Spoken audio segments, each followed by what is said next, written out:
Hello, everyone. In today's episode, you'll learn what influences price and the difference between price and value. Let's begin. We need to start with the basics. All transactions that determine prices take place in a market. Historically, a market was the central place in a city where merchants and buyers would meet.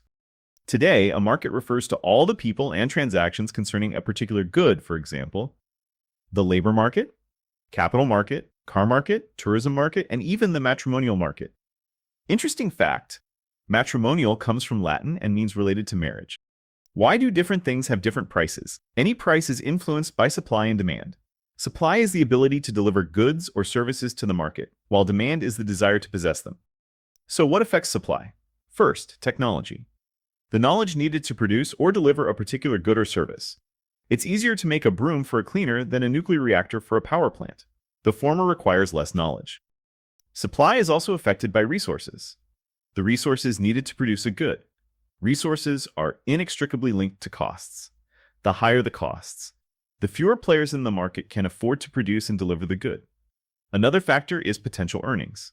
The greater they are, the more firms will enter the market, providing products and services. Finally, competition. The more identical goods there are on the market, the more choice consumers have, increasing the risk they won't buy from you if you're the seller. On the other hand, demand is primarily influenced by need, which will be satisfied by acquiring the good or service. Income also plays a role, purchasing power, or how much money you can spend. Demand is also affected by preferences, specific features that the buyer considers important.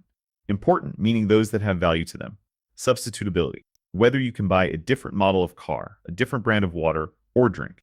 In the case of the matrimonial market, it's a different partner who can satisfy preferences or needs. What is price? Price is the monetary value of a transaction, the amount at which you decided to exchange. You gave money and received goods. Or vice versa, you gave goods and received money in return. A good example is the price of a stock. The value you see is the last transaction price, the amount at which parties decided to exchange it. Another key element is value. Value is a very broad concept, but simplifying for our context, I understand value as a characteristic that each person assigns independently, so it can be different for everyone. One person prefers BMW, another Lexus, even though objectively both serve the basic function of a car, getting you places quickly. Personal preferences in this case will influence transactions for one manufacturer or the other. One likes the forest, another likes the forester's daughter. Value can also be determined more objectively, through the cost or price needed to recreate an item.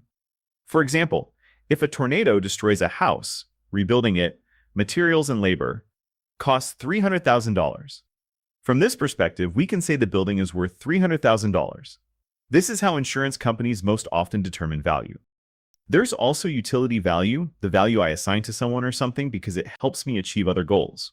For example, a courier uses a delivery van that could be bought on the market for about $10,000, since the car is old and worn out. If we offered to buy his car here and now for $10,100, which is above market price, the courier probably wouldn't sell it because that car allows him to earn more than $100, say his daily wage is $300. The key conclusion is this: the more you need something, the more its value increases in your eyes. Think how much a glass of water would be worth to you if you hadn't drunk for 2 days. The relationship between supply and demand is described by one of economics' fundamental laws, the law of supply and demand. Now let's see how this works in practice in different markets. The best single example is an auction. If you put up a unique item for sale, meaning by definition it's scarce, interested buyers will compete for it. They'll bid up the price until it reflects the item's value to them and they can afford it.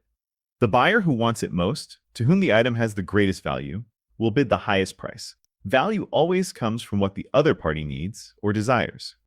Conversely, if you auction your car that has sentimental value to you, say $20,000 worth, but to the buyer your sentiment is worth $0, and they can buy the same model in comparable condition for $10,000, you'll have to lower your price to sell it, or no transaction will occur.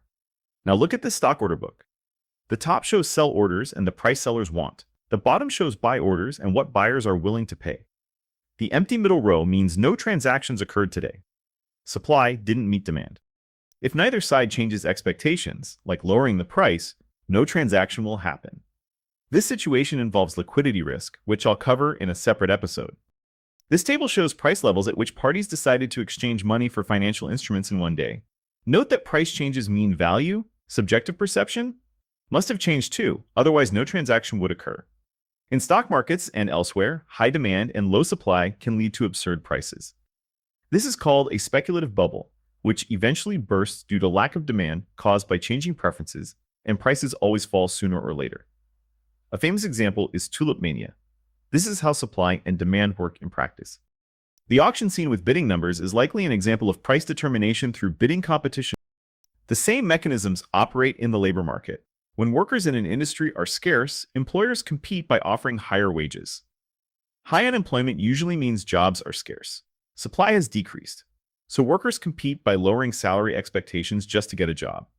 In March 2020 AD, when media intensely covered health threats, people suddenly mass-purchased hand sanitizer.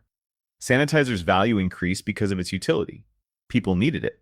This caused drastic price hikes as demand skyrocketed. Finally, the matrimonial market. I'll cover this in detail later, as it's crucial for you to understand. For now, I'll just introduce it. We're fed beautiful romantic fairy tales, but pragmatic supply-demand calculations lead to completely different conclusions than those stories' morals.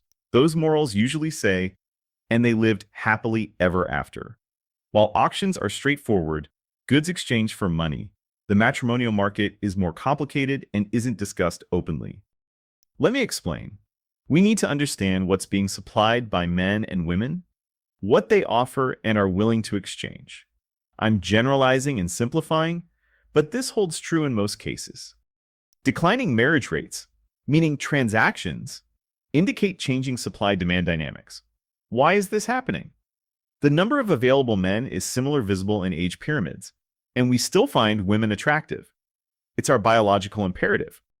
If supply is relatively stable, the answer must lie on the other side of the equation, demand. Earlier I mentioned demand is influenced by needs, income, what you have to exchange, preferences, and substitutability. Consider this market through supply-demand lenses. What do men value in women, and women in men? The law of supply and demand is real, logical, and operates in every market, including matrimonial. The factors I've mentioned influence price, and price doesn't always equal value. We'll need this understanding for future episodes. See you next time.